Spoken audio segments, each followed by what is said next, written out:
We are finally back with more Black Clover. Black Clover chapter 369 is here. The chapter is a bit shorter than usual for Giga Jump, but you have to keep in mind that Tabata didn't work all the time on that chapter. What he mainly did was first take a break, and now he's fully energized and the next chapter should be much bigger. But one thing is certain, the art has improved so much. The detail, everything is absolute eye candy. We have color pages, double spreads, we are eating good. Another thing worth mentioning is the pace. It didn't change at all. Well, a little bit, but generally speaking, I was expecting the possibility that Black Clover would have to wrap up the story a little bit faster. But based on this new chapter, it looks like Black Clover will be around for many more years. I'm not joking, years. So far, Jump Giga was only for series that wrap up the story quickly. But this chapter should prove that in the case of Black Clover, it's because of health issues and Tabata didn't want to do a Hunter x Hunter where he only drops a volume every 2, 3, 4 years. So I'm fine with that. Without further ado, let's start the new Black Clover chapter 369 spoilers, leaks, review. Let's go.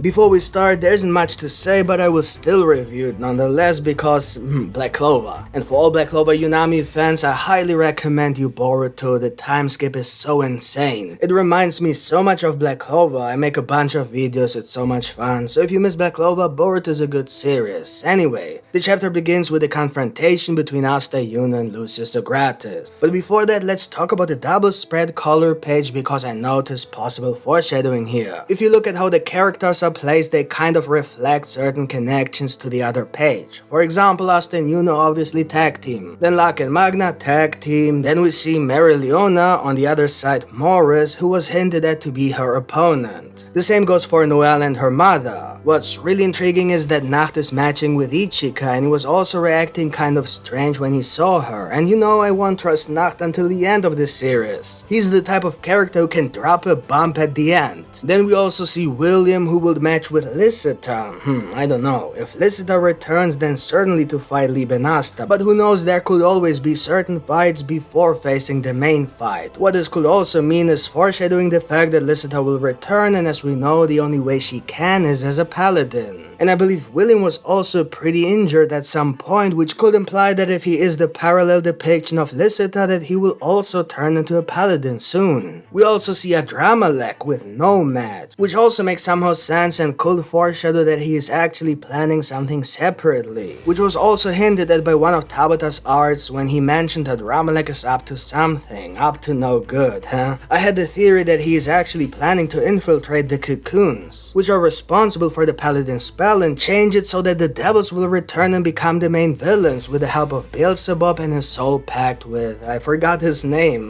Zenon Sagratis, right, anyway. Back to the actual chapter with Asta and Yuno versus Lucius. The fact that we don't get the fight after months is a sign that Tabata is cooking something good for this fight. Trust me, trust Tabata. In any case, I'm a little bit confused because apparently it was mentioned that there are only 11 Lucius in total, which should actually be total nonsense because as far as I know, Lucius can create an infinite amount of Lucius. So if the number 11 was indeed mentioned and it's not a mistake, then it could be that it is based on certain conditions or a certain area. But to say that the number 11 is indeed referring to the maximum amount Lucius can create himself is in every imaginable way wrong and contradicts everything we have heard before. In fact, I believe even 12 Lucius were in front of Yuno the last time we saw him, and then there were a bunch of other Lucius all over the place facing certain magic knights. Plus there was also another Lucius on the flying island or whatever this is, sitting on the throne protecting the Cliffith tree or whatever that cocoon thing is. The one where the Dark Triad siblings provide body, bone and blood to create the clones, which is why it's nonsense to say that there are only 11. If that's really true, then this must have a reason that wasn't revealed yet, why Lucius is no longer able to go beyond that number. I really hope that isn't the Giga thing where they told him to limit Lucius, to indicate how many more chapters until the final. I don't know, but 11 just makes no sense. Maybe it's a matter of mana, there are many possible reasons. We should definitely wait for the official translation before coming to any conclusions. So, Asta was like, haha, 2 versus 2, and Lucius was like, nah bro, 4 versus 2. Because he's a loser and can't win a fair fight, 1 versus 1, especially not against Asta. And, well, not against Yuno either. By the way, Asta is no longer dark red anti-magic, but blue. I don't mind, it's cool. Does it mean his anti-magic evolved? I don't know. It could be just design. Maybe not. Let's see in a few months.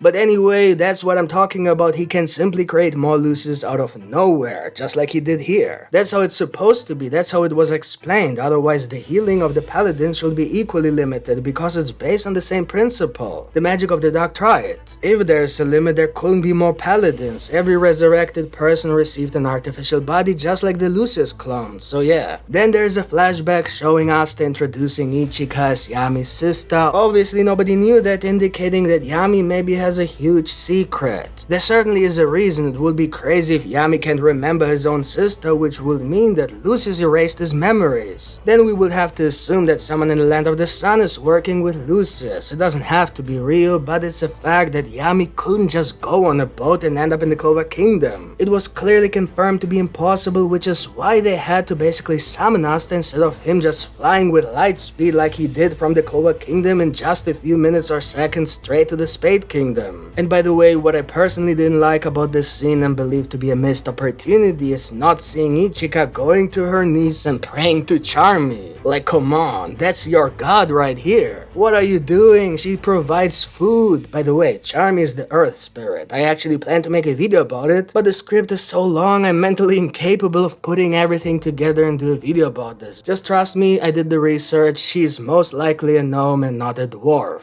Or a dwarf and a gnome. And she's probably contracted to all the Black Bulls and especially the Earth. Ichika then explains that Asta can now share his anti-magic. That's nothing new, but as I have predicted, they are all able to combine anti-magic with their own magic and create something the leaked translation calls pseudo-anti-magic, I believe. I don't know, the point is we predicted that. As always here on Yunami, we do the same with Boruto, just saying. And that means that anti-magic is indeed not the counterpart of magic but mana, because people can use mana to create magic, and now they can use anti-magic, which should actually have the name anti-mana, to create anti-magic, but instead of magic you replace it with your magic ability, that is, for example, anti-lightning. We could derive this prediction from the simple fact that Asta used Zeden, and Zeden is a magic technique using mana, so anti-magic is a mana substitute, which means that Asta, if he was born with a magic ability but no mana, may still found out that he can use magic, but he should use his anti-magic instead of crying about not having mana. But it's possible that his magic is actually his mother's magic, which is why he can store swords in his 5-leaf Clover grimoire. But in any case, with anti-magic he can probably use all magic abilities anyway when combining with his sword.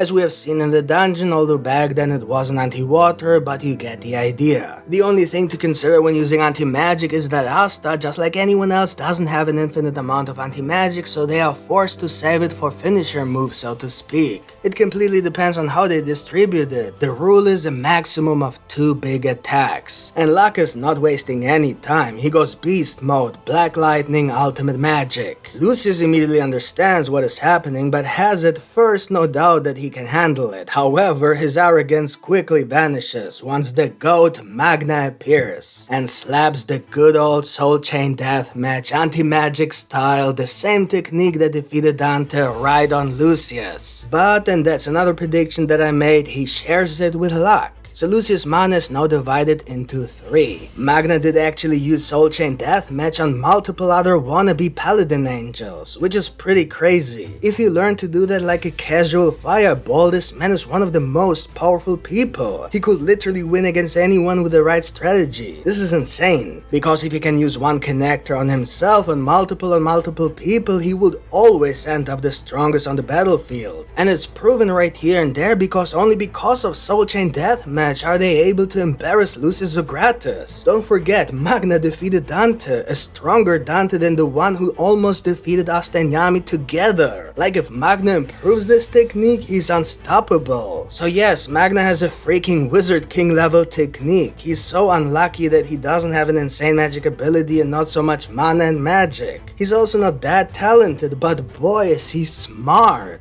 That's a one-of-a-kind magic knight. And so they start the final showdown on, Lucius, as expected, isn't able to heal fast enough because of anti-magic on top of the fact that he lacks mana. And so they prepare their typical combination magic that we have seen before, lightning, fire, and now also anti-magic. So Black Lightning Fire, Lucius is completely defeated, he can't regenerate because of anti-magic, he has no mana, he is done. The winners are Magna and Luck. Yeah, they defeated Lucius gratis, this is crazy, and that's it. Thank you for watching. So what do you think of this new Black Clover chapter? Let me know in the comments, and if you want to see more Black Clover content and other series, then subscribe to this channel with the notification bell activated for more videos. Thank you for watching once again. See you next time. Bye.